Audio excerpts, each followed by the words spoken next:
उनको जो इधर से उधर ट्रांसफ़र करना पड़ा। जो उस गांव में रहते हैं वहाँ के लोगों को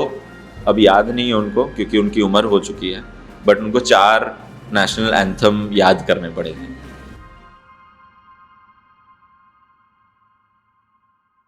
तो वो सारे जो लेबर क्लास या वर्किंग क्लास लोग हैं उनके बारे में बात हो रही है। पूरे एग्जीबिशन में आप अगर देखोगे एक एक कमरे में, तो कुछ लोग जो लोग वेस्ट उठाते हैं, लैंडफिल्स में काम करते हैं, उनके बारे में बात कर रहे हैं। कुछ लोग जो कंस्ट्रक्शन वर्कर्स रह चुके हैं, लेबरर्स, मिस्त्री, उनका क्राफ्ट, उनका टेक्निक के बारे में बात कर रहे हैं।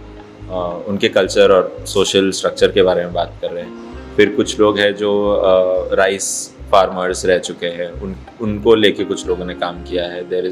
तो हम लोग अभी जहाँ खड़े हैं वो स्पेसिफिकली बात कर रहा है वेस्ट बंगाल, इंडिया और बांग्लादेश के रिलेशंस के बारे में। स्पेशली जो बॉर्डर शेयर करता है वेस्ट बंगाल और बांग्लादेश, उसके अराउंड के जो विलेजेस है और जो लोग रहते हैं, उनके जर्नी के बारे में। हम लोग जिस कमरे में अभी खड़े हैं वो है पांजेरी आर्टिस्ट यूनियन का एक प्रेजेंटेशन, जिसमें लगभग 8 या 10 आर्टिस्ट है, all coming from the same region, from the region around that border line between Bangladesh and West Bengal. तो वो ये वहाँ के बहुत सारी कहानियों को उन्होंने समझा, क्योंकि वो उस जगह से गुजरे भी, उनके फैमिलीज़ वहीं से बिलोंग करते हैं। तो उनको उन्होंने समझा और उनको अपने आर्ट में या फिर अपने तरीके से प्रेजेंट करने का कोशिश किया गया है। जैसे आप देख रहे हैं यहाँ पर, अगर जो भी हैंगिंग मटेरियल है वो एक तरह का पर्टिकुलर कल्चरल और ट्रेडिशनल तो नहीं, बट हाँ एक ट्रेडिशनल लगाव के तरफ सब कोई रिलेट कर पाएंगे जो भी अगर उस एरिया को समझता है तो। क्योंकि ये सारे जो आप देखेंगे वो पुरानी साड़ियों से, जैसे सबकी मदर्स बनाती थी, एक क्विल्ट होता था, एक चादर होता था, वो उस तरह की चीज़ें हैं जो फैमिलीज़ में चलती आ रही है। तो उसी चीज़ को लेके उन लोगों ने उसी मटेरियल को यूज़ करके अपना एक एग्जीबिशन तैयार करने की कोशिश किया। पुरानी चीज़ें जैसे ये सब क्राफ्ट भी काफ़ी उस रीजन, बंगाल रीजन का काफ़ी फेमस और पॉपुलर वो एम्ब्रॉयडरी और क्रॉस स्टिच का क्राफ्ट है, तो वो सब उन लोगों ने प्लेस किया है।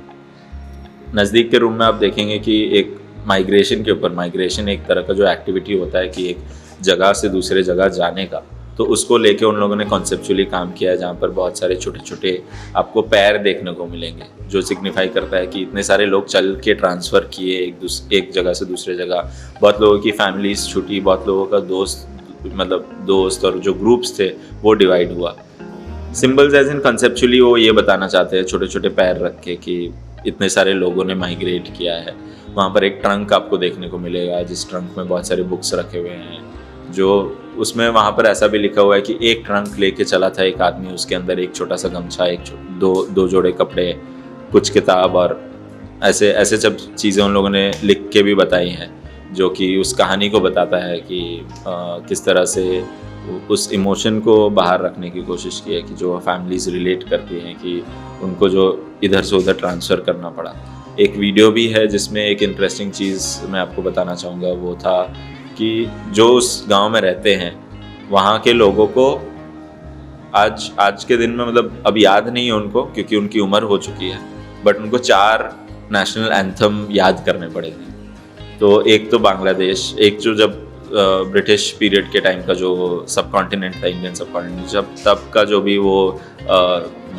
स्वदेशी गाना था वो, फिर उनको जब वो ईस्ट पाकिस्तान वेस्ट पाकिस्तान का सिचुएशन था तब का एक गाना उनको याद रखना पड़ा। फिर Indian anthem they remember, and now Bangladeshi anthem भी उनको आता है। तो वो इतने सारे पीरियड ऑफ ट्रांजिशन से वो गुजरे हैं, तो वो भी काफ़ी इंटरेस्टिंग था। इसी तरह से जैसे ये मैंने बताया कि ये स्पेसिफिकली वो बंगाल के पार्टीशन को टारगेट करता हुआ, जो भी लेबर क्लास है, जो लोग पहले बांग्लादेश में थे फिर इंडिया आ गए, और उन लोगों ने, मतलब ये बहुत पहले की बात है, और अभी फिर उसके बाद हमने बहुत सारी गवर्नमेंट की पॉलिसीज़ जो निकली उसके अराउंड भी उनको बहुत प्रॉब्लम्स फेस करने पड़े, तो वो सब भी उन्होंने एक्सप्लोर करने की कोशिश की है। ये वाला कोट मुझे उतने से समझ में नहीं आया, बट एक कोट जो इस चादर पे लिखा हुआ है वो है, उसमें ऐसा लिखा हुआ है, ओ रे तुमने मुझे घर में रहने नहीं दिया, मेरे ही घर में रहने नहीं दिया। तो वो एक काफ़ी पावरफुल एक लाइन है कि कोई एक which is actually a song, जो कि एक गाना है, पावरफुल एक लाइन है जो ऐसा बोल रही है कि तुम्हारे पार्टीशन के चक्कर में या फिर तुम्हारे पॉलिटिकल